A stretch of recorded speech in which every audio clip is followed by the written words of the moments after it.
আগেই বলেছি এই সমস্ত জায়গায় কিন্তু গোবুকের কোনো না কোনো মানুষের ব্যক্তিগত সম্পত্তি। অরণ্য এখানে ব্যক্তিগত সম্পত্তি, এটা কোনো ন্যাশনাল পার্ক নয়।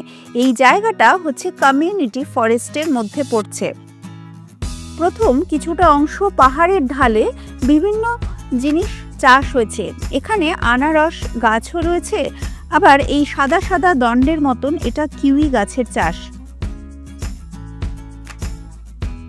কিউই সিজন সেপ্টেম্বর নাগাদ, এখন জানুয়ারি মাসে আমরা কিউই পাইনি। एक बस्ती है। अच्छा, ये वाला पहाड़ जो है ना, उस पार ये वाला पहाड़ से उस पार उसके अंदर। अच्छा, उसका उस पार एक तो पहाड़ लंबा नहीं है। हाँ हाँ हाँ, उसका सामने में एक बस्ती है। अच्छा, हाँ वो तो बहुत दूर है, बहुत दूर है, बहुत दूर है। पकीमोडी बोलते हैं उसको। हाँ, तो आप कैसे जाते हो ये पहाड़ क्रॉस? नहीं, हम लोग मारियांग वो देख रहे हैं ना, मारियांग को उस पर अभी देख रहे थे वहाँ में। हाँ, वो मारियांग है। अच्छा, वहाँ से हम लोग ऐसे करके जाते हैं। अच्छा, यहाँ से मारियांग जाएगा। ये पैदल जाना पड़ता है? हाँ, कोई रास्ता नहीं। रास्ता नहीं। ऐसा भी रास्ता नहीं है? नहीं। अच्छा, जंगल जंगल जंगल।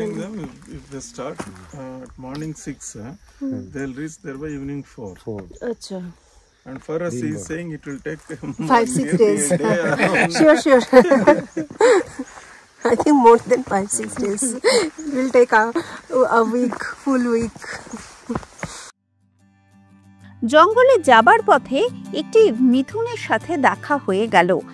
অরুণাচল, নাগাল্যান্ড, এই সব নর্থ ইস্টের যে গ্রামগুলো, সেখানে মিথুন প্রচুর দেখতে পাওয়া যায়। গ্রাম সংলগ্ন যে অরণ্য আছে সেখানে এই সমস্ত মিথুনেরই কিন্তু কোনো না কোনো ব্যক্তিগত মালিকানা রয়েছে। কিন্তু ঠিক ডোমেস্টিক বলতে যা বোঝায় এটা তা নয়। জঙ্গলে ছাড়া থাকে এবং প্রত্যেকটি মানুষ তার নিজের মিথুনকে চেনেন। কোনো উৎসব বা বিয়ের সময় মিথুনের স্যাক্রিফাইস অর্থাৎ মিথুন ধরে তার বলি দেওয়া হয়। কিন্তু মিথুন আবার গৃহপালিত নয়, সুতরাং যার যার মিথুন তারা জঙ্গলেই ছেড়ে রাখেন। জঙ্গলে প্রাকৃতিক শোভা কিন্তু অপূর্ব। যত এগোচ্ছিলাম, যত গভীর জঙ্গলে প্রবেশ করছিলাম, তত যেন এর সৌন্দর্য আরো বেড়ে যাচ্ছিল। আমার ছোট্ট ছোট্ট জিনিস, একটা পাতা, একটা ফুল, সবকিছুই চোখে পড়ে।